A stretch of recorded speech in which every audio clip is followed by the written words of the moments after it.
সিরিয়ার দামাস্কাসে নিখোঁজ প্রিয়জনদের খুঁজে পেতে দিন গুনছে হাজার হাজার মানুষ। মানবাধিকার সংস্থাগুলোর দাবি, কারাগার থেকে অনেকে মুক্তি পেলেও এখনও খোঁজ মিলছে না অন্তত 150,000 কারাবন্দীর।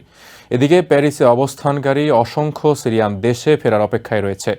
একদিকে নতুন দিনের আশা ও অন্যদিকে সিরিয়ায় অনিশ্চিত ভবিষ্যতের শঙ্কা নিয়ে মাতৃভূমিকে নতুন করে গড়ে তোলায় অবদান রাখতে চান তারা।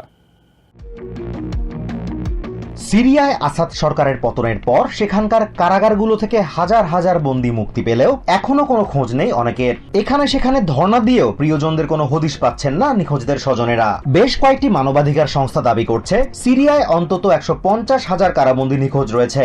একই সাথে অন্তত 100,000 কারাবন্দী প্রাণ হারিয়েছে বলেও আশঙ্কা তাদের। কুখ্যাত সায়াদনায়া কারাগারে হাজার হাজার বন্দীকে কয়েক দশক ধরে বিনা বিচারে আটকে রেখেছিল আসাদ প্রশাসন। মানবেতর জীবন সহ্য করতে না পেরে অনেকেই প্রাণ হারিয়েছেন। তাদের স্বজনদের আশঙ্কা, যারা এখনো নিখোঁজ তারাও হয়তো আর বেঁচে নেই।